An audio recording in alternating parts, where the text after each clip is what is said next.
दीप्ति। आइए रुक करते हैं आज की खास खबरों के साथ। लंबे इंतजार के बाद आखिरकार मानसून केरल में दस्तक दे चुका है। 2 दिन की देरी के साथ इस बार मानसून आज केरल में झमाझम बारिश शुरू कर सकता है। मौसम विभाग से मिली जानकारी के मुताबिक ये अंडमान निकोबार द्वीप समूह से केरल पहुंचा। केरल में 3 दिनों से प्री मानसून बारिश हो रही है। आज ये मानसून केरल से झमाझम बारिश कर सकता है। मौसम विभाग के अनुसार अन्य राज्यों में इन तारीखों तक मानसून पहुंच सकता है। महाराष्ट्र 11 जून, तेलंगाना 11 जून, पश्चिम बंगाल 12 जून, उड़ीसा 13 जून, झारखंड 14 जून, बिहार और छत्तीसगढ़ 16 जून, उत्तराखंड और मध्य प्रदेश 20 जून, उत्तर प्रदेश 23 जून, गुजरात 26 जून, राजधानी दिल्ली और हरियाणा 27 जून, पंजाब 28 जून, राजस्थान 29 जून तक मानसून पहुंचने की संभावना है।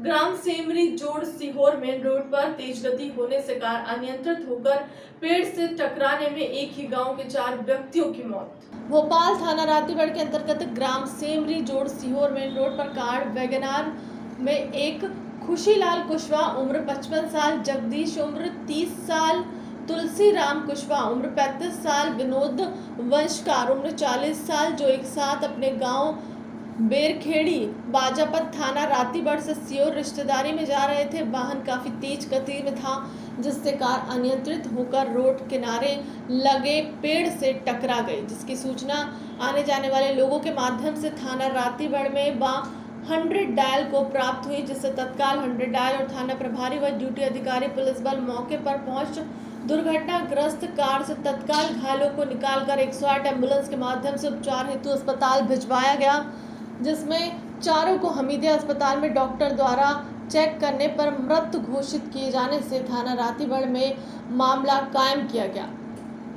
सभी मृतकों का पोस्टमार्टम उपरांत शव अंतिम संस्कार हेतु परिजनों को सुपुर्द किया गया है। घटना के अन्य पहलुओं की जांच की जा रही है। शहर अनलॉक व कोरोना कर्फ्यू के मद्देनजर डीआईजी इरशाद बली और कलेक्टर भोपाल अविनाश लवानिया ने आज थाना शाहजहानाबाद से पैदल भ्रमण करते हुए Bhopal talkies, NADRA bus stand, चौराया, घोड़ा नक्कास, इमामबाड़ा चौकी होते हुए पीरगेट तक पैदल भ्रमण कर बाजार व्यवस्था और व्यापारियों व दुकानदारों को कोरोना से बचाव हेतु किए जा रहे उपायों को व गाइडलाइंस का जायजा लिया है। भ्रमण कर व्यापारियों को कोरोना प्रोटोकॉल का सख्ती से पालन करते हुए समझाइश दी और कहा कि कोरोना गाइडलाइन का उल्लंघन करने वाले दुकानदारों के 188 के तहत प्रकरण दर्ज कार्यवाही कर दुकान सील कर दी जाएगी। इसलिए मास्क अनिवार्य रूप से लगाएं, सोशल डिस्टेंसिंग बनाए रखें व दुकान पर भीड़भाड़ न लगाएं, समय से दुकान संस्थान बंद करें। भ्रमण के दौरान आमजन व ग्राहकों से चर्चा कर मास्क लगाने व गाइडलाइंस का पालन करने हेतु अपील की गई है। भोपाल डायल 100 से जीआरपीएफ कंट्रोल रूम को सूचना प्राप्त हुई कि स्टेशन मास्टर सीओ द्वारा बताया गया है कि उज्जैन तरफ से आने वाली ट्रेन नर्मदा एक्सप्रेस के कोच D3 में एक महिला बेहोशी की हालत में पड़ी है। आज 2 जून को बहुत बड़ी सफलता जीआरपी इकाई भोपाल के हाथ लगी है। महज 12 घंटों के अंदर एक अंधे कत्ल का खुलासा और आरोपी को गिरफ्तार किया गया है। घटना इस प्रकार है, कल 1 तारीख को कंट्रोल रूम में सूचना मिली थी लगभग रात्रि 9 बजे कि नर्मदा एक्सप्रेस में कोई युवती बेहोश है। तत्काल ही जीआरपी, आरपीएफ और रेलवे के स्टाफ ने ट्रेन को अटेंड किया। वहाँ पर जब देखा गया तो नर्मदा एक्सप्रेस के D3 कोच में एक लगभग 22-23 वर्षीय युवती अचेत अवस्था में पड़ी हुई है और साथ ही पास में एक चाकू भी मिला। जब देखा गया तो गले में एक गंभीर निशान था, संभवतः उससे चाकू से मार करके उसकी हत्या की गई, ये समझ में आया।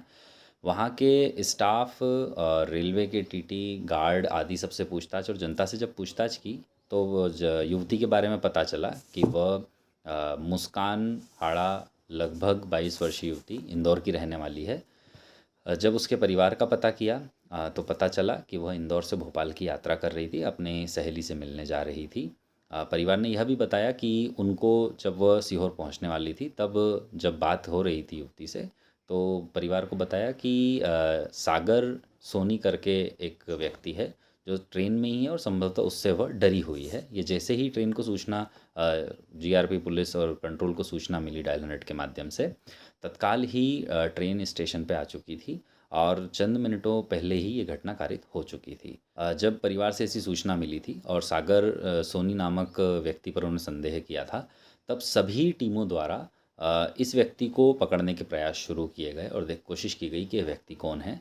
यहाँ पर इंदौर पुलिस की भी हमें मदद मिली, जीआरपी इंदौर की भी हमें मदद मिली, उनकी ग्राउंड पे टीम काम कर रही थी। भोपाल में पूरी जीआरपी की टीम, सीहोर में जिला बल सीहोर की टीम लगातार रात भर आरोपी के पहचान वाले दोस्त यारों से पूछताछ करती रही और एकाएक भोपाल में फिर हमें सफलता मिली। जो आरोपी सागर सोनी का घर मिला था उसके पास ही मुखबिर से पता चला कि वहीं पर आसपास छुपा हुआ है। टीम ने उसको पकड़ा, तब देखा कि उसके खून लगे कपड़े भी थे और जूते में भी खून लगा था, जिससे वहाँ स्पष्ट हो गया कि आरोपी उक्त घटना करके भागा है।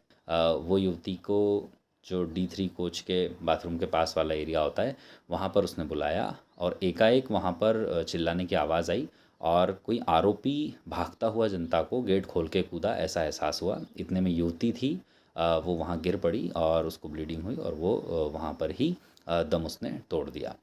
आरोपी द्वारा उक्त घटना स्वीकार की गई, बताया गया और भाग करके फिर वो भोपाल छुपने आया।